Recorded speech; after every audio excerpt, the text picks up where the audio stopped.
নাজিল করলেন। আল্লাহ রাব্বুল আলামিন জানিয়েছেন, ওয়ামা খালাকাতুল জিন্না ওয়াল ইনসা ইল্লা লিয়াবুদুন।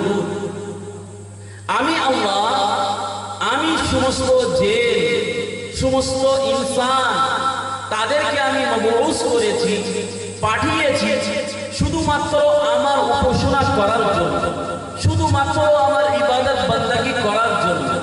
আমি আল্লাহ তাদের থেকে উপাসনা আর বান্দাগি চাইছি, শুধুমাত্র সে আমাকে এক খালিক, এক মালিক, এক পালনহার রব মেনে আমার সেইভাবে সে ইবাদত করবে, বান্দাগি করবে, আমাকে স্মরণ করবে।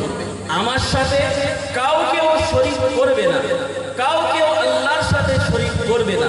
যদি আল্লাহর সাথে কাউকে শরীক করা হয় তাকে মুশরিক বলা হয়।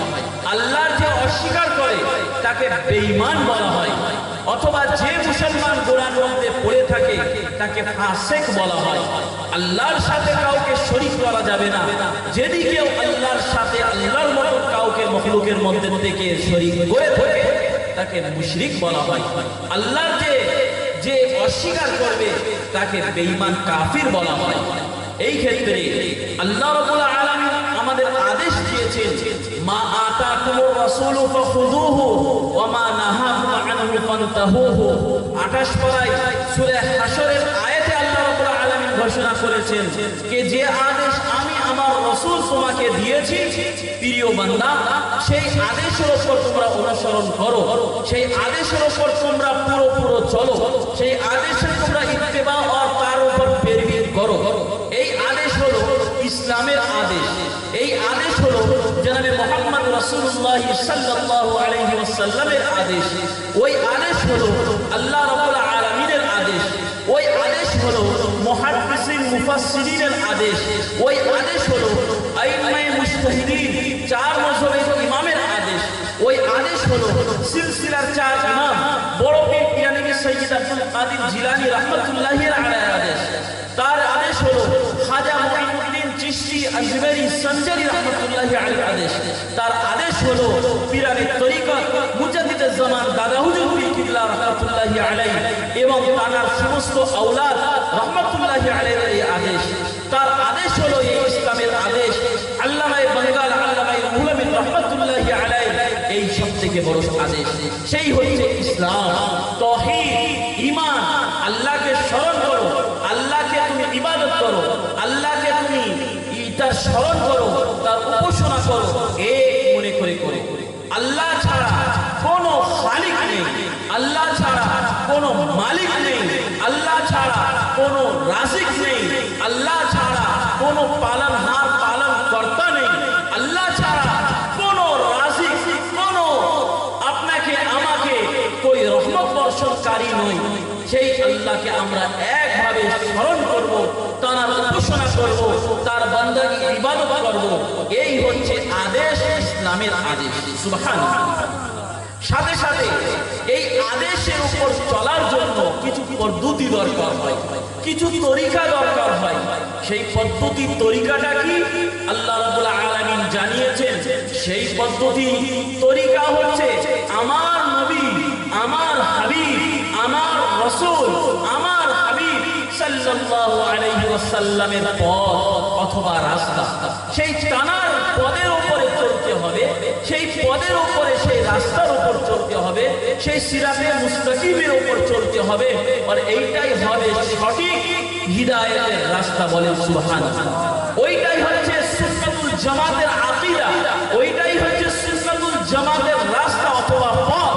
সেই পথে যতক্ষণ পর্যন্ত আপনি আমি চলবো না, আমরা সাকসেস আর কামিয়াব আর সফলতা কখনো পেতে পারবো না।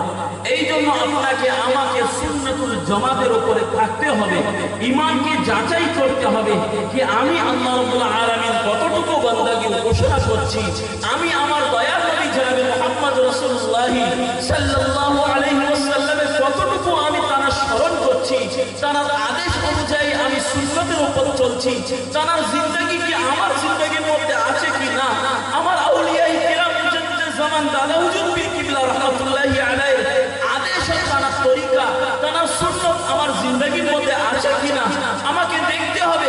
উলামায়ে সুলাহা, আলিমে রব্বানি, মুহাদ্দিসিন মুফাসসিরিন তাদের যে তরিকা আমার জিন্দেগির মধ্যে আছে কিনা, যদি দেখা যায় যে আমার জিন্দেগির মধ্যে সেই আউলিয়া আল্লাহর তরিকা আছে, সেই নবী আলাইহিস সালামের সুন্নাত আছে, সেই সাহাবা নবীর প্রেমিক সেই সাহাবাগণদের তার জিন্দেগি আমার জিন্দেগি মতন আছে, তাহলে দিলের মধ্যে ভাবতে হবে যাক আলহামদুলিল্লাহ, আল্লাহ খাঁটি মুমিন বানিয়ে দিয়েছেন। বলেন সুবহানাল্লাহ। এই জন্য সুন্নাতুল জামাতটা আজ আমাদের বুঝতে হবে, আমাদের আকীদাটা সোজা করতে হবে, আল্লাহকে সেইভাবে স্মরণ করতে হবে, নবীজির তরিকার উপরে চলতে হবে। সাহাবা যে নবীর প্রেমিক ছিলেন সেই সাহাবার তরিকার উপরে নিজেকে নিয়ে যেতে হবে। তারপরে আউলিয়া আল্লাহ যিনি আল্লাহর সবথেকে বান্দা, সে যিনি আল্লাহকে যদি আদেশ করেন, আল্লাহর কাছে দরখাস্ত করেন, সেই আউলিয়া আল্লাহকে আল্লাহ রাব্বুল আলামিন বুখারী শরীফের হাদিসে কুদসির মধ্যে জানিয়েছেন, এমন কিছু বান্দা থাকে, এমন কিছু বান্দা থাকে যে আমার কাছে দরখাস্ত করে, তাদের দরখাস্তকে আমি কখনো পিছনে করতে পারি না। সুবহানাল্লাহ। সেই বান্দা সুলাহা থাকবে, মুত্তাকি পরহেজগার থাকবে, সেই বান্দা আউলিয়া আল্লাহ থাকবে, নেক সব বান্দা থাকবে, তাদের চুলের কোনো ঠিকানা নয়, তাদের কাপড়ের কোনো ঠিকানা নয়, তারা দরবেশ ফকির থাকবে, আল্লাহর সব নেক বান্দা থাকবে, কিন্তু তাদের দিলের মধ্যে আল্লাহ রাসূলের মুহাব্বত, আউলিয়া আল্লাহর মুহাব্বত, সুন্নাতুল জামাতের আকীদার মুহাব্বত আর ইসলাম আর ঈমানের মুহাব্বত তাদের অন্তরের মধ্যে থাকবে। সেই বিনিময়ে সেই বান্দাকে আমি যা কিছু দরখাস্ত করবে, সেই দরখাস্তকে আমি পূরণ করব। সুবহানাল্লাহ। আমার কথাটা কোরআন হাদিসের ভিতরের খুব কোরআনের তাফসীর হাদিসের ব্যাখ্যা করা, অথচ আপনি সাধারণভাবে বুঝতে পারবেন কিনা, যতটুকু আল্লাহ বলিয়ে নেন, যতটুকু আমরা বুঝি, এর উপরেই আমরা আল্লাহকে শুকরিয়া ইনশাআল্লাহ আমরা করি। তো ইনশাআল্লাহ সবাই আল্লাহর শুকরিয়া এইভাবে আদা করবো ইনশাআল্লাহ। তো আজ এই কম সময়ের মধ্যে যা কিছু ইনশাআল্লাহ 1 ঘন্টা কাছাকাছি আপনাদের সামনে ইনশাআল্লাহ বলার চান্স পেয়েছি, তো ইনশাআল্লাহ সেই আল্লাহ রাব্বুল আলামিনের ফজল তৌফিক থেকে সুন্নাতুল জামাতের উপরে নবীর আদেশ অনুযায়ী কথা, সিরাতের উপরে, নবীর জীবনের উপরে আর সেই প্রেমিক সাহাবীদের তাদের জীবনের উপরে ইনশাআল্লাহ সুন্নাতুল জামাতের আকীদার উপরে কিছু আমরা শুনবো আর ইনশাআল্লাহ আমরা সেইভাবে আমল করার চেষ্টা করব। একবার